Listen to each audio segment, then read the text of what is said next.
partir do momento que eu já adentrei, já estamos aqui recebendo as boas vibrações, né? Porque esse ambiente é muito agradável, é muito bom. Eu sempre agradeço, né, de forma sincera e humilde, pelo convite que a Celinha, o Pedro me faz, né? E a gente tenta se esforçar aqui um pouquinho, porque interpretar, comentar as obras, né, de Kardec é de muita responsabilidade para cada um de nós e a profundidade dos ensinamentos é muito grande. Então, é, eu agradeço pelas palavras de palestrante, de preparar os ouvidos, mas deixem também as bocas livres, não há problema, pelo contrário. O estudo é muito bem-vindo. Eu estava falando com a Celinha outro dia, a construção do estudo, a gente constrói juntos, né?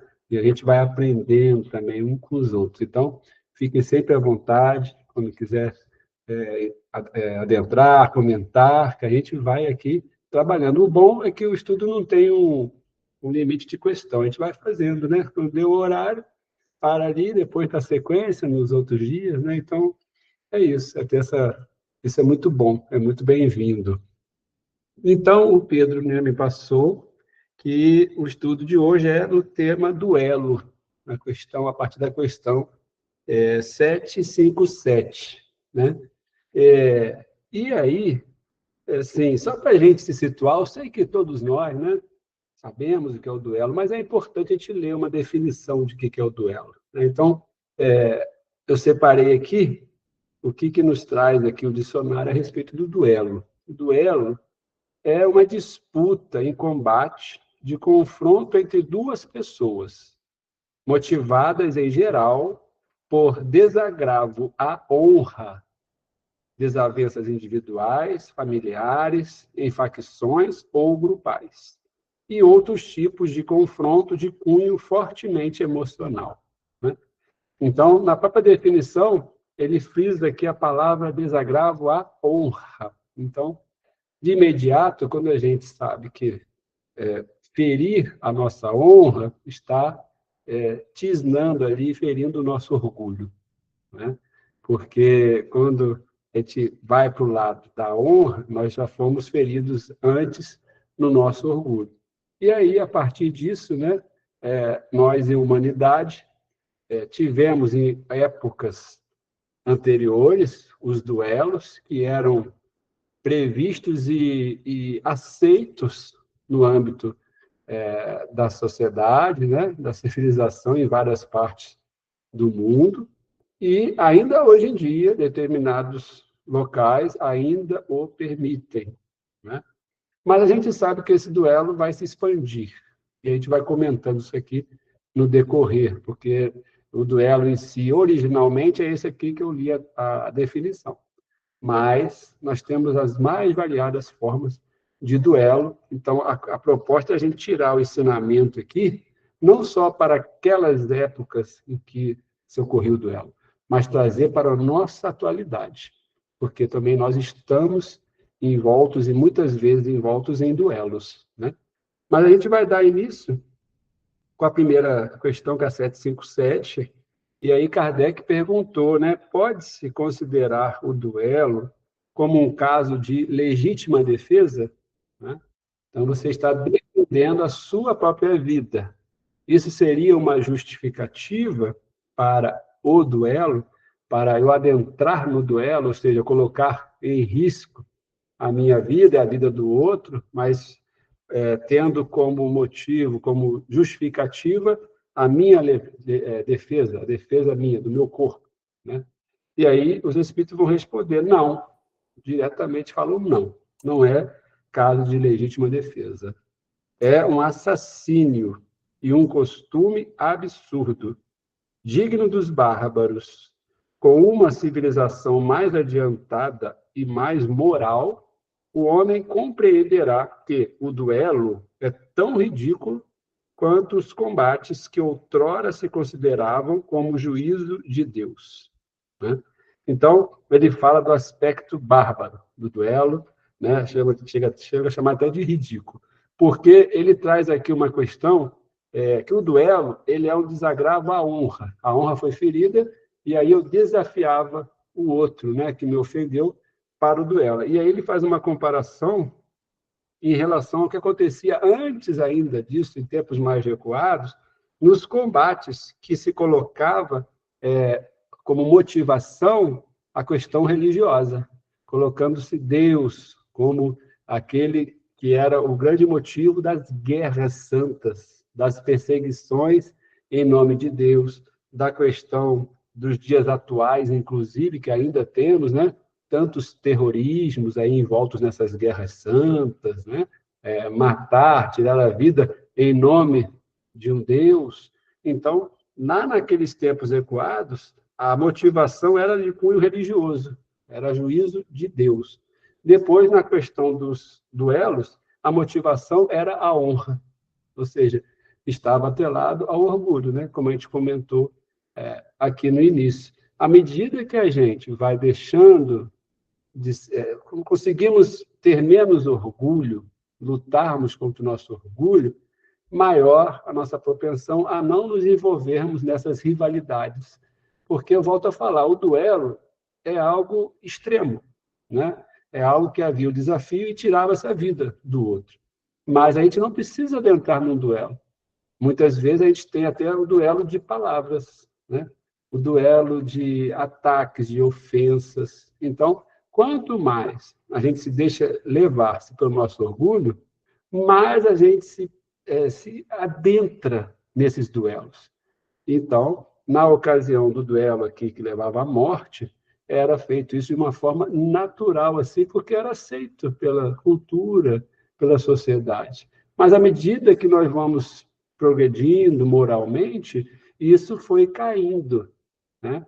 E a gente vai ver, né, pelo estudo aqui, como que as leis foram se adequando a isso, mudando, como que foi a questão dos direitos humanos, toda essa questão que faz parte de um processo de evolução moral nossa, né? Lógico, intelectual sempre, que é a base, mas o moral na questão do respeito ao próximo, né?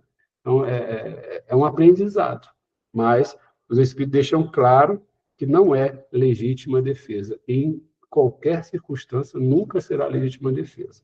Será assassinato mesmo. Né? Daniel, dá licença um instantinho, pedir a Fran para colocar o texto para a gente, para facilitar para a gente acompanhar. Tá joia? Por favor, Fran. Põe sim. Só repete. Agora vai ser a 758. Tá.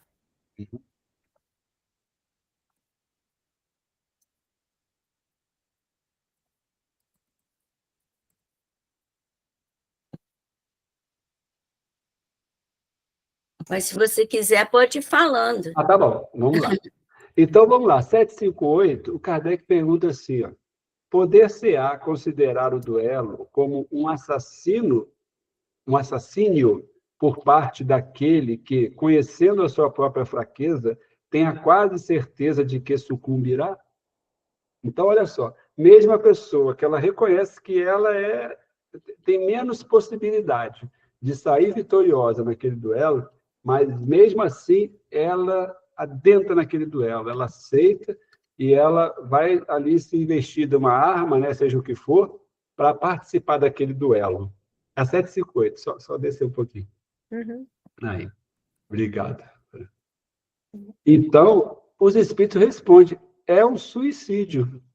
É um suicídio, porque você está entrando numa situação que você já tem uma convicção íntima que você, só por uma situação fora, só por algo fora da sua capacidade, que pode te livrar da morte. Então, você está entrando numa situação, num duelo, em que você tem plena certeza que você não vai sair vencedor, você vai sair morto. Então, você está se dedicando a um suicídio. Eles são bem claros, né? Bem diretos. Mas por que a pessoa se submetia a isso, mesmo sabendo da grande possibilidade dele não sair vencedor? Por causa da questão da honra e, atrás da honra, do enorme grau de orgulho. Então, esse orgulho era tão grande que ele se submetia a uma morte que era certa, né? Mas colocando em primeiro lugar o que ele chama de honra, mas que, na verdade, é um orgulho, né? Então, a gente vê o quanto que nós nos deixamos levar, né, pelo nosso orgulho, mesmo nessas situações extremas, né, de adentrar num duelo em que você sabe que vai, né, falecer ali, vai a óbito. Então, nós temos que realmente... É um grande aprendizado, porque eu volto a falar, tragamos para a nossa situação atual, né? Quantas vezes a gente se deixa levar por orgulho em situações que começam assim de uma forma simples, mas que se tornam complexas. Eu vou dar um exemplo assim de que eu soube uma vez, né? Tem uma amiga que trabalha de assistência social no Ceresp, e ela relatou um fato que eu fiquei pensando assim, quanto que a gente está sujeito a mudarmos a nossa vida de uma hora para outra por uma invigilância momentânea, né? Então, teve uma questão que a pessoa estava presa lá pelo seguinte: a esposa desse senhor, ela estava grávida, e ela estava ali na porta, junto à saída da casa, né, ali no muro, e teve uma discussão dela com a vizinha. Uma discussão que foi acalorando, acalorando, e aí o marido saiu lá de dentro. Ele saiu lá de dentro, e aí ele tomou aquela situação à frente. Ele começou a também trazer palavras fortes, né, baixas para a vizinha, uma discussão muito pesada, muito forte, né, naquela situação toda. E, resumidamente, passado isso, a vizinha entrou com uma ação, né? Eu sei que, resumidamente, enquadrou-se na lei Maria da Penha. E esse marido dela foi preso, ele estava no Ceresp. E aí ela, conversando com ele trazia todo o seu arrependimento, né? Porque ele falava para ela assim: poxa, eu não vou ver meu filho nascer, né? Eu estou aqui, sabe-se Deus quando é que vai sair esse julgamento, estou aqui junto com um monte de gente, né? Das mais variadas, né, categorias aí do crime, e se naquele momento eu tivesse voltado para dentro de casa, eu não estaria aqui. Então, é uma análise assim que a gente faz que todos nós estamos sujeitos, né, por um momento de invigilância em que a gente deixa, né, que a gente fala de subir o sangue, né? Então, é o nosso orgulho, a questão toda que nos domina, e a gente às vezes parte de pressões que são complexas, que vão nos fazer mal, né, que vão trazer prejuízos para nós. E aí cabe a vigilância de Jesus, né? Acho que a Maria Alessi levantou a mão. Então, boa noite, Daniel. Eu me lembrei dessa sua fala aí de Paulo, né? Desse bom combate dentro da gente, né? Que muitas vezes a gente quer fazer o bem e ainda não consegue, né? E sempre o mal vem, né? A gente faz o mal, né? Então, assim, me lembrei direitinho, né? Desse rapaz aí, né? O arrependimento dele, ele não queria fazer, ele queria, né, fazer o bem, mas essa nossa ainda condição ainda nos permite, né? Esse mal, né? Muito, Mas muito quem bem cai lembrado. aí, né? Muito bem lembrado, Maria Alice, exatamente, né? Nesse sentido mesmo, né, que Paulo nos falava, né? O bem que eu quero fazer eu não faço, né? O mal que eu não quero eu faço. E é realmente o que acontece conosco. Então a gente precisa, a partir do autoconhecimento, a gente estar atento, principalmente naquelas nossas falhas, naquelas nossas fraquezas, naquilo que ainda nos domina, para que a gente tenha maior atenção, né? Para que a gente não vá escorregar por caminhos que vão levar um arrependimento futuro, depois disso a culpa, né? E teremos que, em algum momento, lidar com isso na reparação, como a gente aprende, né? Com o Espiritismo. Então, é algo que a gente tem que lembrar sempre de Jesus, né? A vigilância, a oração, ela é constante. E isso eu acho que é um exercício. A gente precisa trabalhar nas pequeninas dificuldades, né, que a gente tem, às vezes, numa falta de entendimento, numa falta de paciência. A gente trabalhar essas pequenas dificuldades, exercitando isso, esforçando nisso, para quando surgir situações que são complexas, a gente tem um pouco mais de preparo. Não quer dizer que a gente também não vai cair, né? Porque a gente não é perfeito, mas pelo menos a gente ter um preparo ali que nos ajude ou amenize algo que a gente possa cometer e colher frutos amargos, né? Mas muito obrigado, é exatamente isso aí. E aí ele vai aqui para a letra A, da mesma questão. E quando as probabilidades são as mesmas para ambos os duelistas, haverá assassínio ou suicídio? Ou seja, ambos 50%. Qualquer um ali pode ganhar, pode vencer e o outro pode morrer. Tanto faz, né? Aí ele fala, há um assassínio ou é um suicídio? Ele fala um e outro. Um e outro.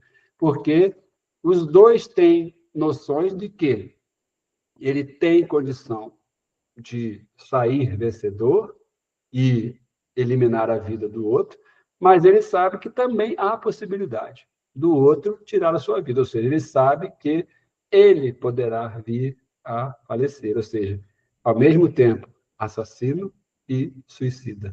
Então, ele está pronto para os dois embates. Volto a falar, motivado sempre pela honra, e essa honra é sustentada pelo grau de orgulho, né? E daqui a pouco Kardec vai falar que a verdadeira honra é justamente a sua grandiosidade, né? De você passar por cima de questões, né? Tão mínimas, tão assim, fúteis muitas vezes, né? E tudo que fere ali o orgulho, a pessoa se exasperar e nessa situação chegar a um duelo, né? Que é o alvo muito extremo, né? na sociedade. E aí o Kardec fez um comentário. Em todos os casos, mesmo quando as probabilidades são idênticas para ambos os combatentes, o duelista incorre em culpa. Primeiro, porque atenta friamente de propósito deliberado contra a vida de seu semelhante. Depois, porque expõe inutilmente a sua própria vida, sem proveito para ninguém. Olha só. Então, é uma culpa dupla, né? Porque ele está ali encarando uma situação que ele como é que eu vou falar, vai angariar uma culpa para ele, seja na questão se ele sair vencedor como assassino e também se ele perder como um suicida. Então, de qualquer forma, ele vai ter que carregar algo muito pesado, né? Espiritualmente, que é essa culpa da questão. Agora, é lógico, né, que a gente tem que ter toda a análise, quer dizer, a gente não. As leis divinas, elas são perfeitas. E tudo é contado, né?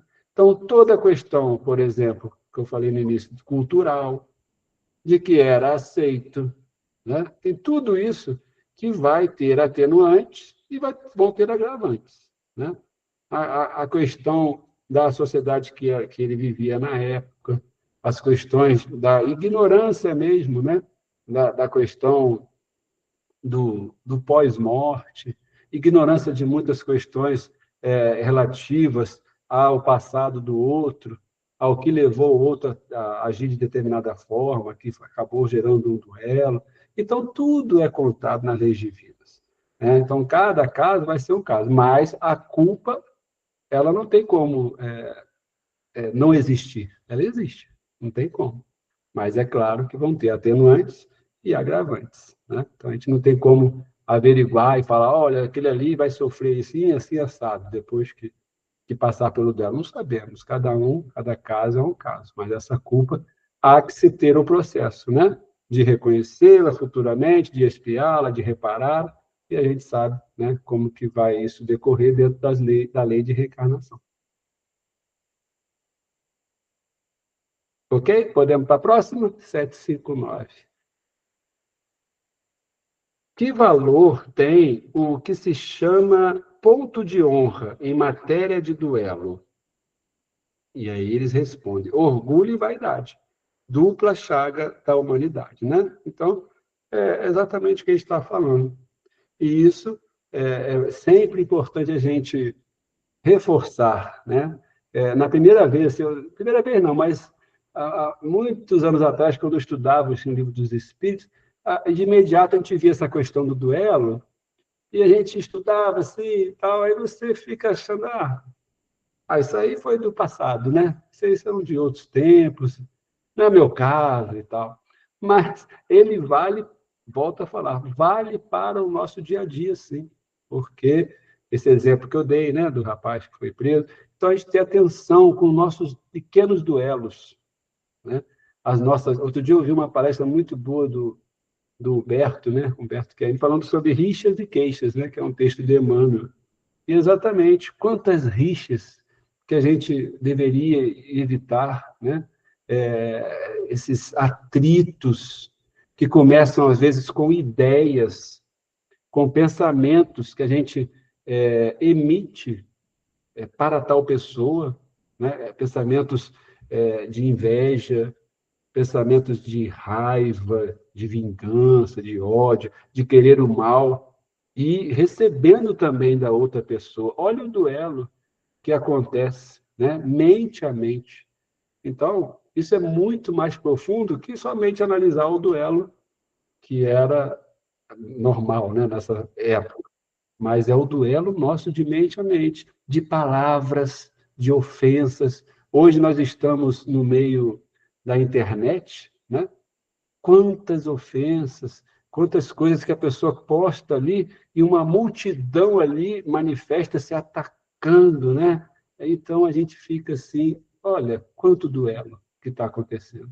A outra pessoa respondendo, aquela coisa que gera uma tensão, gera problemas até de saúde, né? Que vai em algum momento estourar no organismo físico, né? Então, que a gente tenha muita atenção com as divergências, com essas rixas, com esses desentendimentos que começam pequenos e podem ir se agravando e se tornar esses verdadeiros duelos. Célia levantou a mão, desculpa. E a gente vai vendo que esses duelos vão permanecendo, né? Eles vão para o plano espiritual e a gente vai ver a maior parte dos processos obsessivos vem desses duelos, né? Nossa, muito bem lembrado, Célia, exatamente. Extrapolando o nosso terra a terra, né? Quantas e quantas obras que a gente tem acesso, né? E trazem essas obsessões, essas perseguições que dão-se continuidade no plano espiritual. E se a gente tivesse essa compreensão, essa profundidade de que, às vezes, a gente está falando mal de alguém, a gente está atacando alguém, seja até virtualmente ou diretamente, a gente também está criando relações, recebendo esses dardos, né, que a gente vê, fala muito do espírito, dardos mentais, né, essas vibrações ruins, não só do encarnado, mas também podemos estar recebendo de espíritos que estão na mesma faixa e que estão contra o que eu estou fazendo, né? E aí eu recebo uma carga mental, ou então emito uma carga mental, e essa carga é potencializada por espíritos também na mesma faixa, que vão se agregar ali, né? Naquela imantação junto a quem está sendo o alvo, né, dos ataques, das falas, dos pensamentos. Por isso que a gente vê, a gente citou esse caso, né, do rapaz, mas são tantos casos que as pessoas saem de si. Né? Quantos casos de violência, né, que a gente vê, que a pessoa, depois que passa, ela coloca, puxa, mas eu saí de mim, não era eu, e não era só ela mesma, ela não estava sozinha, ela estava potencialmente sendo ajudada a agir daquela forma. Então, é realmente algo muito, muito sério e que nós precisamos ter essa vigilância, essa atenção. Se nós pudéssemos ver, né, o plano espiritual ao nosso redor, estou falando aqui a maioria de nós, que não temos essa capacidade, mas ver essa pleiade aí, né, de espíritos bons, de espíritos inferiores, e quantos que a gente está atraindo com o nosso proceder, no bem ou no mal. Então, a gente ter essa condição, essa atenção, né, porque é muito grave. Nós estamos aqui e podemos ser instrumentos do bem, mas também podemos ser instrumentos desse mal, né, começando nas pequenas rivalidades. Então, a gente estejamos atentos nessas pequenas para não se tornarem grandes, né? Aí, a 759, agora é a letra A, né? Opa, alguém levantou a mão? Amigos da fé, é que eu não tenho o nome. Tá sem o microfone. Desculpa, é a Fran. Oi, Fran, desculpa. Deixa eu te falar uma coisa, sabe o que me trouxe isso daí? Eu trabalho com criança e eu vejo os pequenininhos lá, como que um implica com o outro o tempo inteiro. Parece que a gente traz essa coisa do prazer de criar um atrito com alguém, que é uma coisa impressionante. Então, assim, quanto menor a criança, mais tempo da aula a gente tem que perder para contornar a situação de atrito. Sim. Então, isso, assim, acho que caracteriza muito o que ainda está dentro da gente, né? Ainda mais a gente considerando que as criancinhas, elas ainda têm, né, aquelas lembranças, né, das vidas pretéritas, aquela coisa toda. Então, eu fico achando assim, gente, é muito interessante a gente observar isso, né, como que isso está entranhado no ser humano. Só uma observação, que eu lembrei dos meus baixinhos, você falando. Muito importante essa observação, porque isso, de fato, né, é verdade. As crianças, elas estudam isso, né? Elas têm essa propensão maior, a essa facilidade maior de captarem, de externarem muitas coisas que elas já trazem, né? Ali o espírito já vivenciou experiências anteriores e ele tem mais essa facilidade. A gente sabe que com o passar do tempo, aquilo ali vai amenizando, né? Vai diminuindo, e mais à frente ele vai manifestar efetivamente como ele é, né? Na parte aí da adolescência. Mas essa questão que você falou é muito importante, porque tendo essa visão que o Espiritismo nos traz, auxilia, no seu caso a você, né, ao orientador, ao educador, para que ele possa ter esse raciocínio também, esse sentimento de compreender que há muitas coisas por trás, né? Nessa existência, como é a criação, a família, a primeira coisa, né? Como que é ali que o pai, a mãe, como é o tratamento, a educação, o exemplo que aquela criança recebe, o meio que ela vive, né? Isso tudo é a primeira coisa que, com certeza, os educadores vão estar ali mais preocupados. Mas atrás disso tem a questão espiritual. Realmente tem a questão espiritual. E a gente sabe que não temos como saber o que aquele espírito traz, né? De débitos, de questões de obsessões, né? Espíritos que estão ali vinculados, às vezes, querendo o mal, e pode, de alguma forma, ter um acesso mente a mente. Então, a gente não sabe. Então, o caminho é acolher, né? Não tem outro. É educar, mas acolher. É a fala do amor, da compreensão, da conversa, né? Você falou uma coisa que me fez lembrar, acho que muitos pode ser que já tenham ouvido, né? Um relato do Divaldo, que ele contava que tinha, né, na época mais anos recuados, né, lá na Mansão do Caminho, uma das crianças, ela tinha a propensão de fabricar armas cortantes, né? Criança, era pequenina, não tinha nem menos de 10 anos, acho que assim, 6, 7 anos, e fazia. Aí ficava nas casas lares, né, na época que tinham as tias, em cada casa responsável por um número X de crianças. E essa criança era complicadíssima. Tinham várias tias que tinham que ir lá no Divaldo porque ele ameaçava. Ele fazia faca, fazia coisa, e ameaçava de matar a tia, de matar o coleguinha, de matar o outro. Aí iam lá, tiravam as facas, tiravam os arminhas que ele fazia, e o Divaldo ia, conversava. Eu sei que o Divaldo falou que no final tinha um arsenal de armas lá na sala dele, toda vez que acontecia. E era uma criança que era um espírito que tinha a tendência realmente de assassino mesmo, de querer matar. Ele falava que queria, que tinha vontade, a criança. E aí ele cresceu, e o Divaldo relata que quando ele fez a maioridade, né, o Divaldo deixou assim ele livre. Olha, você agora está na maioridade, você pode, né, seguir a sua vida e tudo mais. E aí ele falou assim para ele: você ainda tem vontade de matar, Ele, eu tenho e tal. Ele falou, então, para onde você for, se você tiver vontade de matar, você volta aqui e me mata. Não mata ninguém lá fora. Você volta e me mata. Porque se há algum culpado de você falhar, será eu, porque eu que sou seu educador. E aí o rapaz seguiu a vida. E aí o Divaldo relata que anos depois, né, acho que não sei se era São Paulo, interior de São Paulo, algum lugar, nas viagens do Divaldo, ele tinha uma mostra de arte, de quadros e tudo mais, e aí ele foi identificar o rapaz que virou um grande artista, né? Um grande artista. E aí acho que o Divaldo depois conversou com ele, falando que você não voltou lá, então você acho que não teve, né? Não matou ninguém, você não voltou lá para me matar. Ele fala que realmente que toda vez que tinha vontade que vinha, ele lembrava disso, mas também lembrava de tudo que o Divaldo fez por ele, né?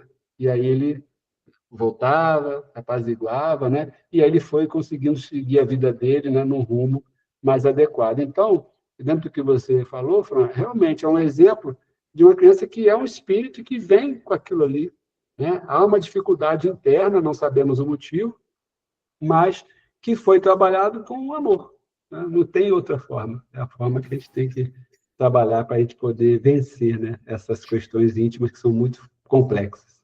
Mas, assim, o que eu estou pontuando, na verdade, é que não é um caso, é a grande maioria, praticamente todas as crianças, praticamente todas. Então, assim, isso fala porque as crianças não têm um filtro, né, não têm a censura ainda, elas ainda estão sendo moldadas, assim, o que eu gostaria, assim, de trazer com essa minha contribuição é que no estado, vamos dizer assim, que a criança está ainda no estado primitivo dela ali, sem ter sido moldada pela educação, pelas orientações, seja pai de escola, enfim, a carga que traz é de estar duelando com o que está perto, pelas Entendi. coisas mais simples. Então, isso é o que a gente traz geralmente com a gente, né? O Entendi. nosso estado, né? É verdade. E isso nós sabemos, né? A família é a base, né? E a gente percebe, assim, né, em tempos atuais, que acho que estamos muito perdidos, né? Estamos muito confusos na questão da posição de pai, de mãe, né? Aliado a isso, nós temos aí, já estamos no meio dessa transição, sabemos que tem muito espírito, né, vindos para cá, com débitos entre nós mesmo e com cargas mais pesadas, e aí estamos todos sendo chamados, né, principalmente a família núcleo, que é o pai, que é a mãe, que é o responsável, a ter essa educação pelo seu exemplo.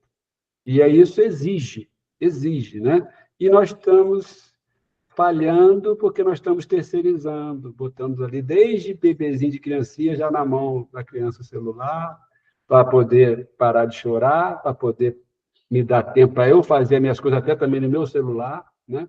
Então nós estamos, não estou culpando o celular, tá, gente? Por favor. Eu estou comentando as nossas ações em relação às facilidades que nós temos. Nós estamos um pouco perdidos nisso, né? E aí a criança ela vai manifestar de alguma forma a sua algo que está faltando a ele. E como é que ela manifesta? Chamando atenção, fazendo, né, as coisas erradas, né?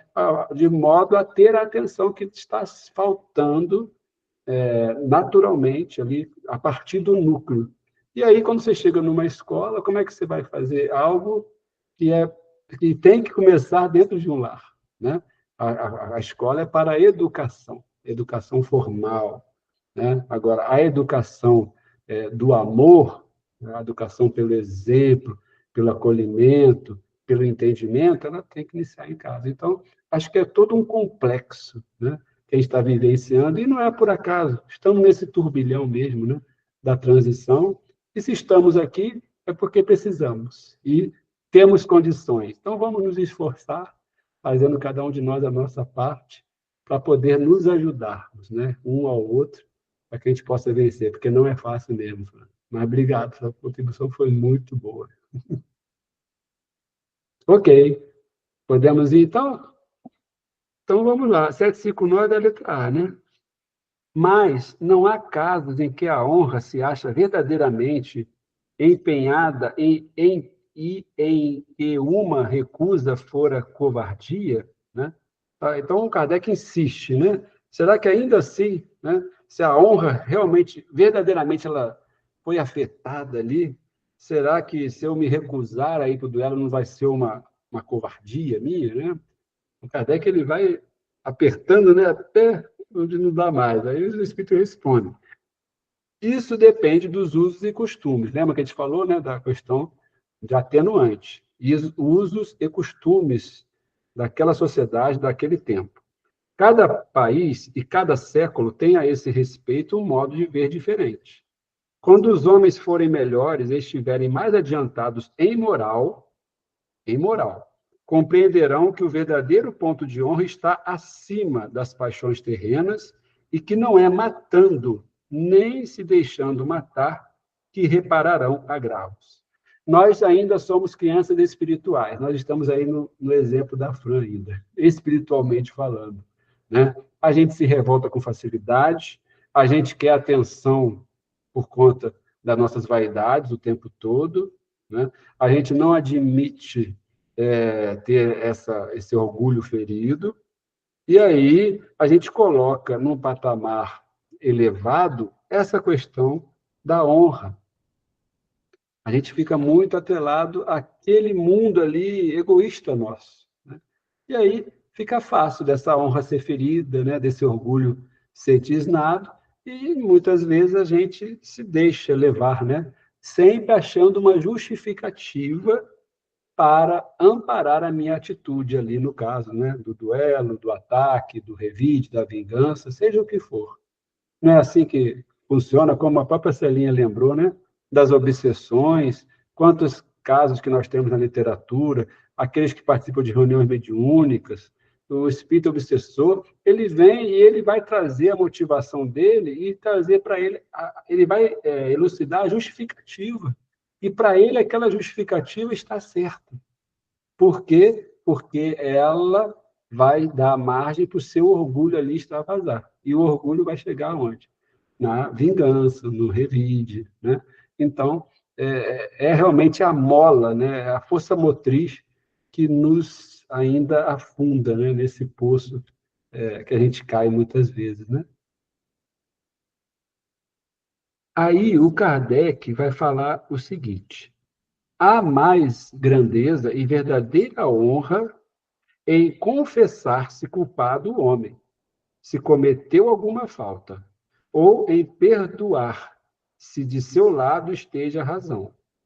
E qualquer que seja o caso, em desprezar os insultos que o não podem atingir. Olha que coisa, uma frase muito grandiosa do Kardec, né? Porque, vamos analisar, é muito mais difícil eu me confessar culpado. A gente, às vezes, né, de forma instintiva, mas também com base no nosso orgulho, a gente faz uma coisa errada, a gente não aceita que nós fizemos errado. A gente quer demonstrar e achar os vários motivos para justificar por que a gente fez aquilo. Aí a gente começa no bate-boca, a gente começa a querer ter a razão é minha, a gente desfaz a amizade, a gente se divide. E não estamos livres, né, gente? Seja em qualquer lugar, não é só no trabalho, na escola, na casa, dentro das religiões, em qualquer lugar. Porque é difícil a gente reconhecer a culpa, porque aí exige a nossa humildade. E é onde a gente está trabalhando. Agora, quando a gente age nesse sentido, da gente reconhecer o erro, da gente pedir o perdão de forma humilde, nós ficamos mais leves. Todos nós. Porque quando a gente não faz isso, a gente carrega essa culpa com a gente. Por mais que a gente queira mascará-la, a gente dorme, acorda e a gente lembra daquele fato. A gente lembra daquela pessoa que nós tivemos ali, né, naquela discussão, seja no que for. Então, a gente opta por carregar esse fardo mais pesado. Eu costumo falar, assim, de uma forma até de brincadeira, que quando a gente carrega uma culpa, é como se a gente carregasse uma pedra de 1 tonelada, né? Uma pedra, é pesada, a gente tem que carregar aquilo ali por uma estrada fora, e aí, quando a gente se propõe a reconhecer que nós erramos, e a gente busca, de alguma forma, reparar o nosso erro e pedir o perdão, é como se a gente pegasse aquela pedra de 1 tonelada que está nas costas, retirasse. E aí a gente vai passar para aquele a quem eu agredi. Se ele me perdoa também, ele vai pegar aquela pedra e jogar para fora da estrada, e nós vamos caminhar, né?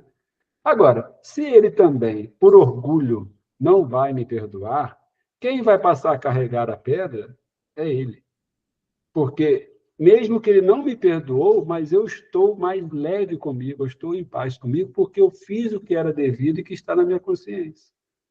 Aí eu tenho que compreender que a escolha agora é dele. É lógico que eu gostaria que ele me perdoasse, para a gente ficar amigo, para a gente seguir o caminho, os dois, em paz. Mas, se ele decidiu não perdoar, eu vou estar em paz comigo. Eu não carrego mais essa pedra, essa culpa. E ele que passa a carregar. Então, é algo que a gente tem que trabalhar em nós. E, no mínimo de forma inteligente, reconhecer o erro, reparar, pedir o perdão, para que a gente se tire essa culpa, esse peso que tão mal faz para a gente. E aí ele fala na segunda frase o seguinte, ó, se cometeu alguma falta, ou em perdoar se de seu lado esteja a razão. Quando eu perdoo, eu, além de tirar também esse peso, que quando eu não perdoo, eu carrego o peso, lembra? Eu acabei de falar aqui do exemplo. Agora, se eu perdoo, eu tiro o peso. E quando eu perdoo alguém, eu estou praticando uma grande caridade, porque quando a gente perdoa alguém sinceramente, a gente alivia o peso da culpa dessa pessoa. Isso é uma caridade enorme. Alivia a culpa, o peso que ela está carregando. Olha quanto que ela vai, assim, se sentir mais leve, porque quantas doenças que a gente provoca por nós guardarmos culpa, por nós guardarmos mágoa, né? Por nós guardarmos o sentimento da falta do perdão. Quantas doenças que nós provocamos em nós, começando a imunidade, que já começa a cair, começa a baixar, daqui a pouco surge uma doença, e assim vai, né? Opa, Maria Nessi.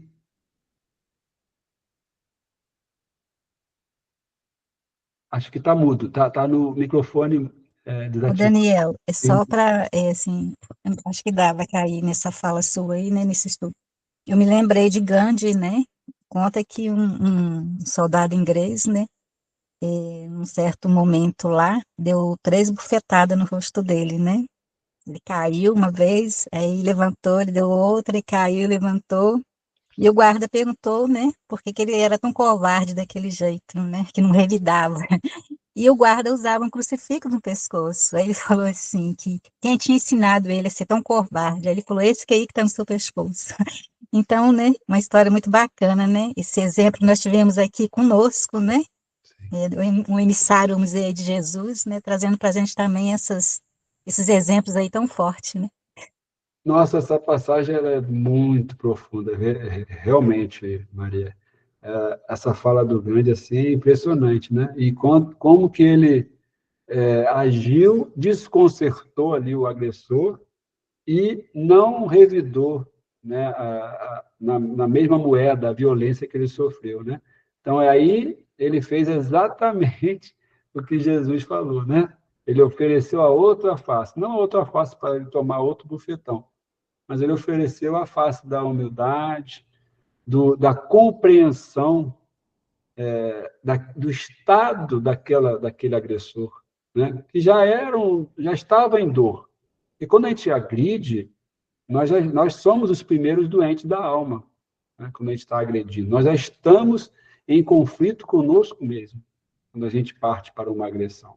É porque a gente já venceu as nossas etapas que a gente não está conseguindo dar conta. Desculpa. A gente não venceu nossas etapas íntimas que a gente não está conseguindo dar conta. Aí a gente extravasa pela agressividade, que é uma forma de tentar camuflar o meu estado íntimo. Então, o Gandhi tinha essa compreensão, né?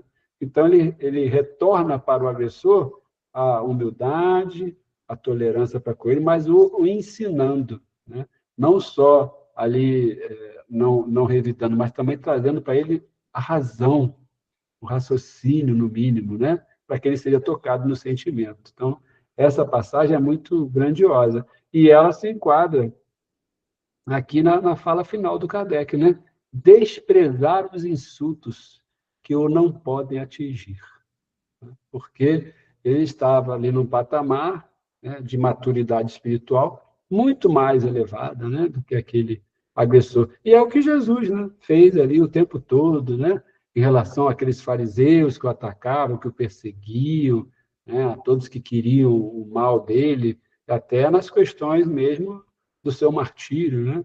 E ele conseguiu, no máximo do martírio, pedir perdão, né, para todos que ali estavam agindo como crianças espirituais. Então, é o ápice, né, de uma maturidade espiritual, que é o espírito puro que é Jesus. Mas aí, para chegarmos nesse ponto, a gente precisa ir trabalhando aos poucos. Isso.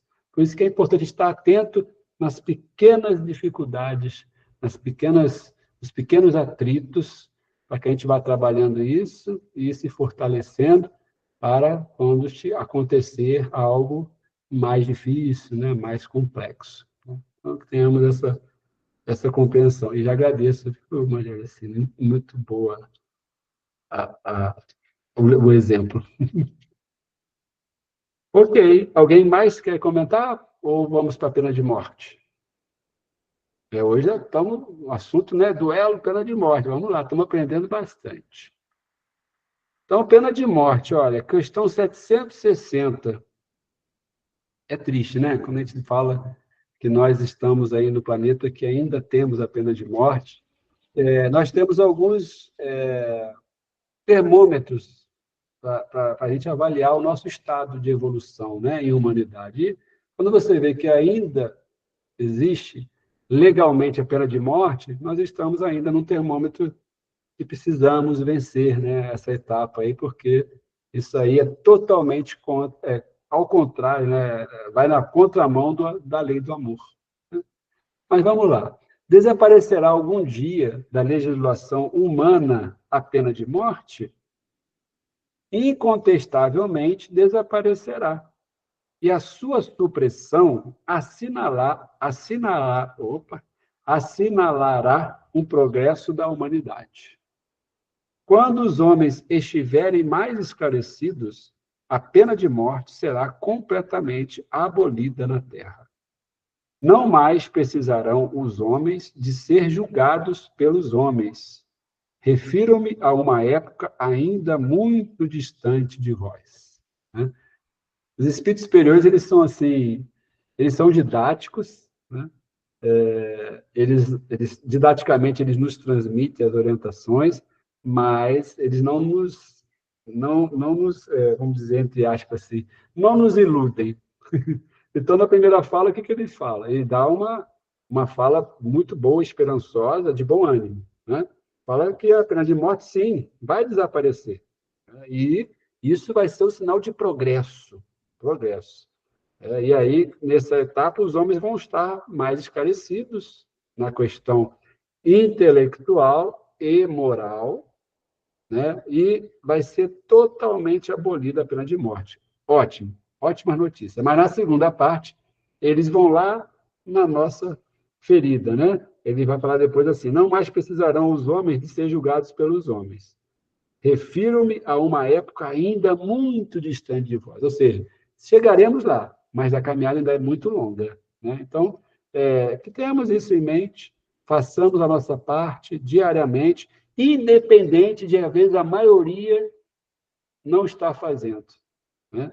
Porque muitas vezes a gente atrela o nosso modo de agir com o que a maioria está falando, com o que a maioria está pensando. Não. Por quê? Porque ele fala aqui, ó, nesse futuro, nós não vamos mais ser julgados pelos homens. O julgamento vai ser natural da nossa consciência.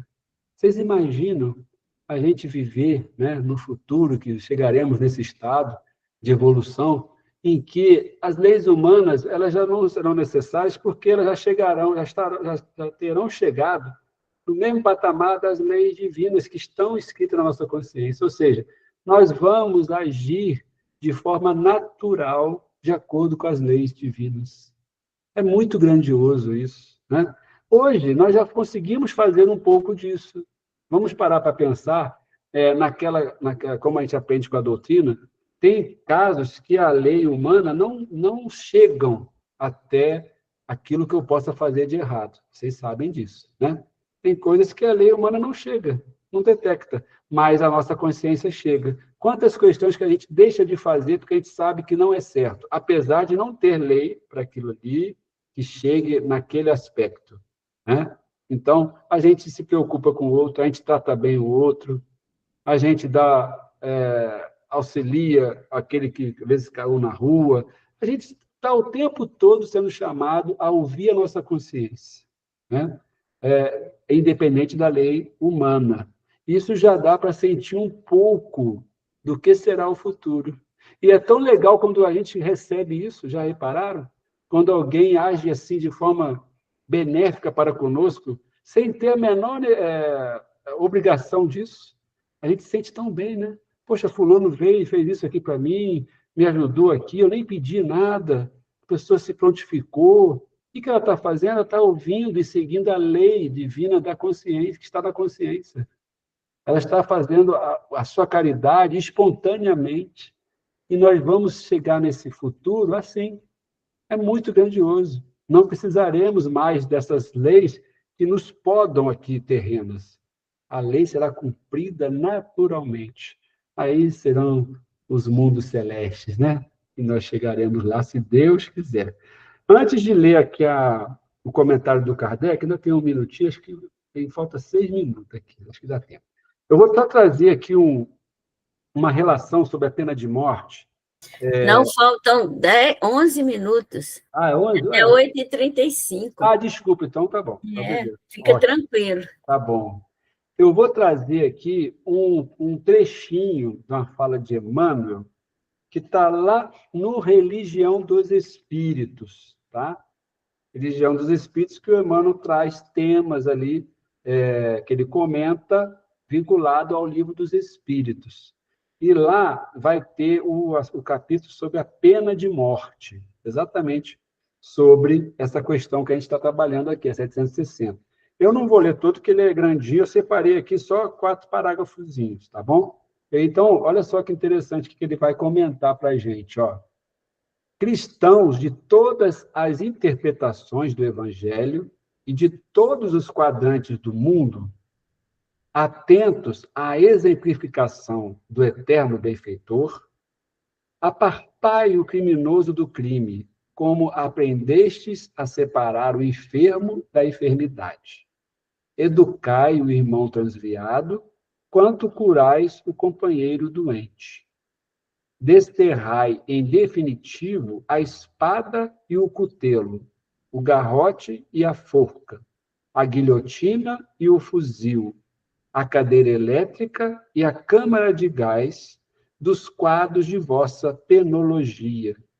E oremos, todos juntos, suplicando a Deus nos inspire paciência e misericórdia uns para com os outros, porque ainda hoje, em todos os nossos julgamentos, será possível ouvir, no ádito da consciência, o aviso celestial do nosso Divino Mestre, condenado à morte sem culpa. Quem estiver sem pecado, atire a primeira pedra. Né? Então, o Emmanuel nos reporta essa fala de Jesus, né, que ele diz ali para aqueles que queriam apedrejar a mulher adúltera, ele nos reporta ela para que nós pensemos nas nossas condenações, né, do próximo. E aqui ele dá a questão das condenações da pena de morte, mas vamos trazer para todo tipo de condenação, que nós somos, às vezes, instrumentos, né, na fala sobre alguém, na acusação, e isso vai acrescendo o grau, né, até chegar numa pena de morte. Então, que nós possamos ver no outro, não só, como ele diz aqui, o crime, vamos separar o criminoso do crime, né? Vamos separar o enfermo da enfermidade. O que ele está falando? para que a gente possa se colocar no lugar do outro. O que está levando a pessoa a fazer aquilo? O que eu estou podendo fazer da minha parte para amenizar a problemática que está envolvido, né? E não só vir com o ataque e a condenação, mas também trazer os meios para auxiliar aquele espírito que está encarnado a vencer as suas mazelas, né? Como nós podemos fazer isso? Então, por isso que essa frase de Jesus, né, atirar a pedra, né, aquele que tiver sem pecado, é porque todos nós somos necessitados de alguma coisa.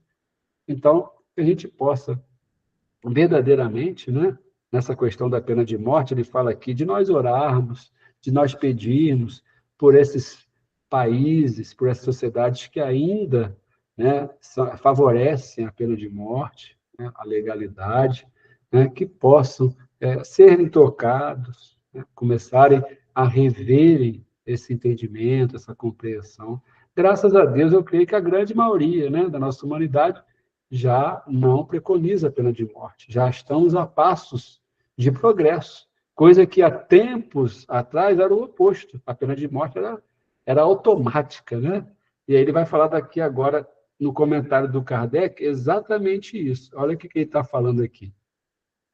Sem dúvida, o progresso social ainda muito deixa a desejar, mas seria injusto para com a sociedade moderna quem não visse um progresso nas restrições postas à pena de morte, no seio dos povos mais adiantados, e à natureza dos crimes a que a sua aplicação se acha limitada. O que ele está falando?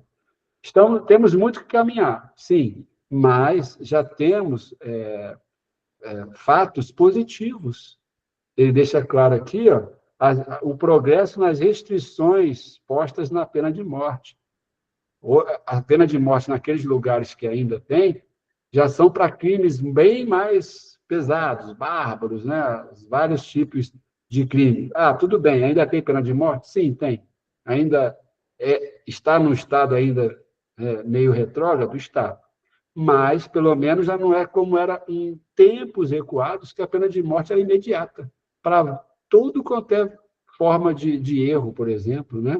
Inclusive, a gente lembra da lei de Talião, né? Olho por olho, dente por dente, né? A pessoa matou, vai morrer, né? Não tem nem o que julgar, já é automático. Então, já houve um progresso, porque limitou-se a determinados crimes essa pena de morte. E ele fala o seguinte, a natureza dos crimes também, aqui a sua aplicação se acha limitada. Então, é exatamente isso.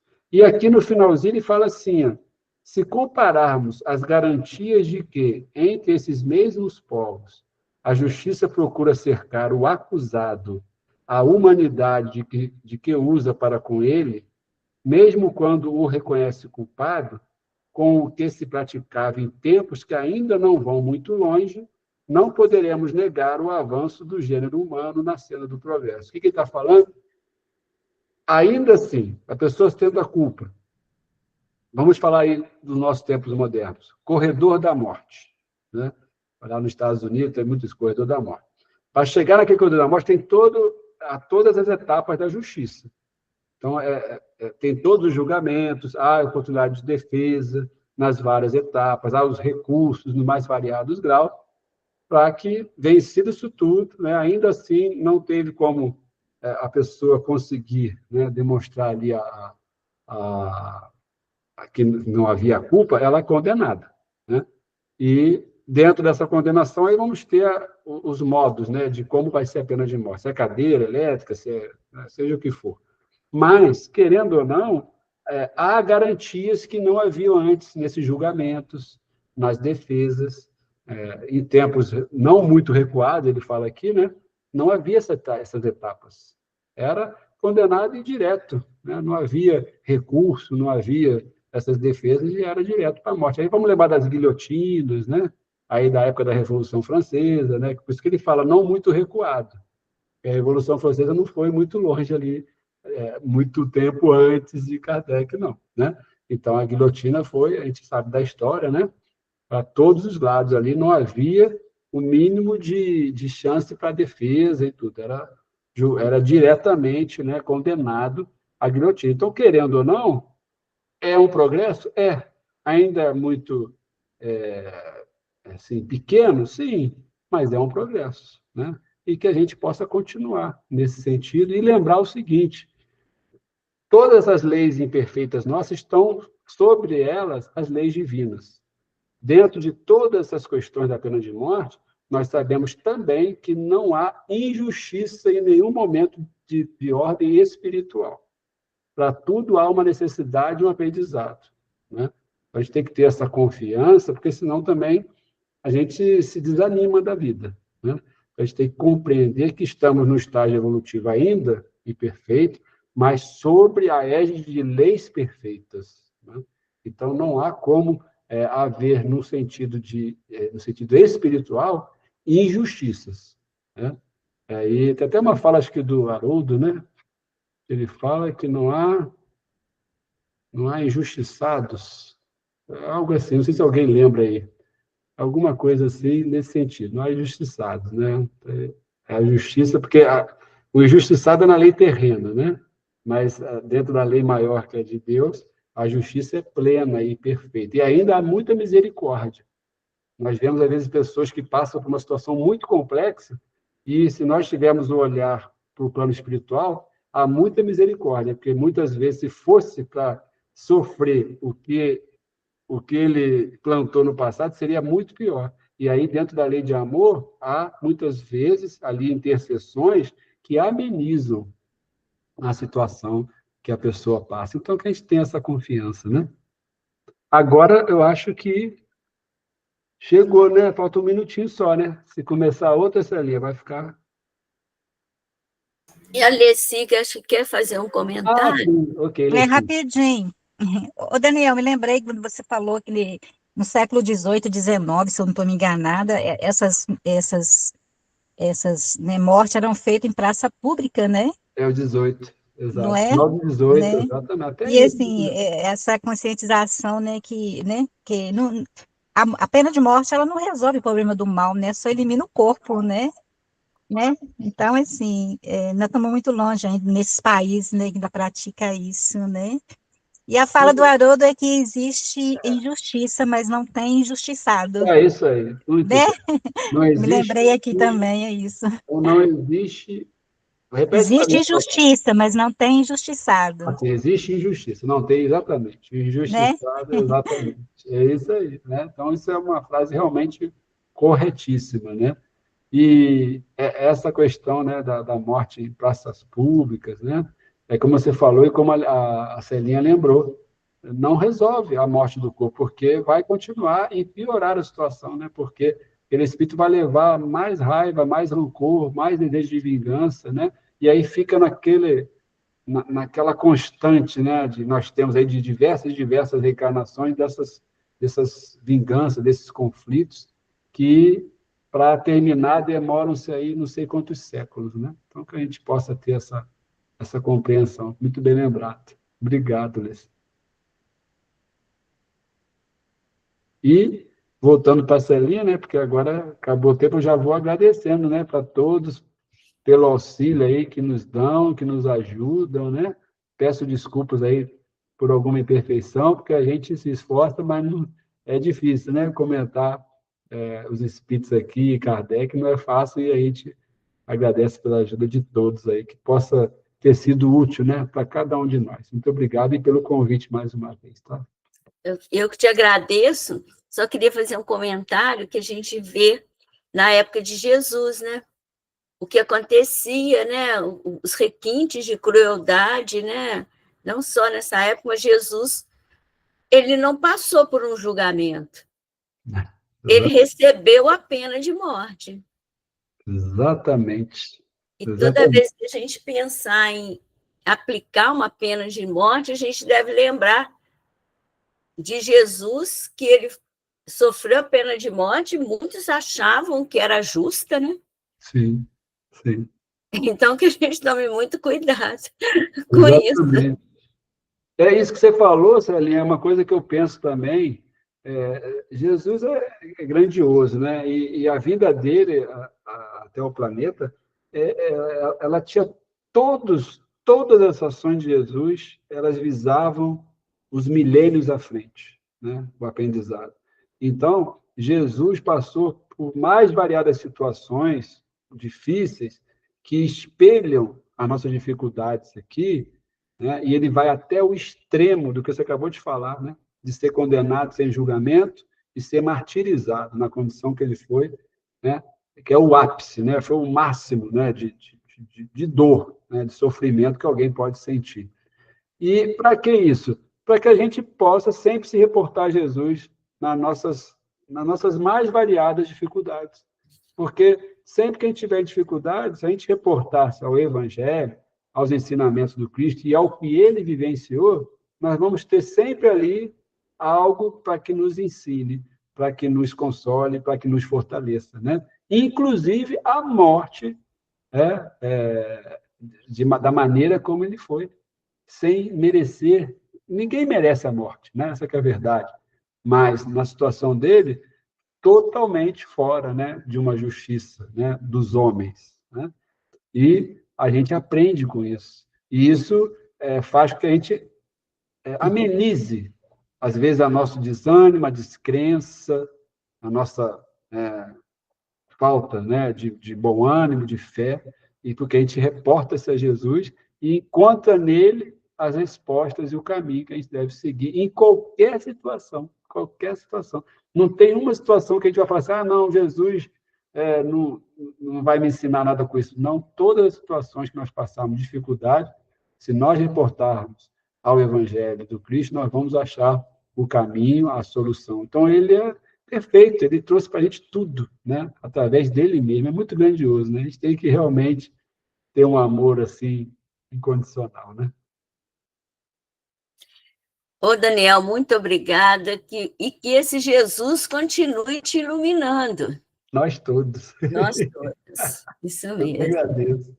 Muito obrigada mesmo, muito bom mesmo. Já sei que você não pode ficar conosco,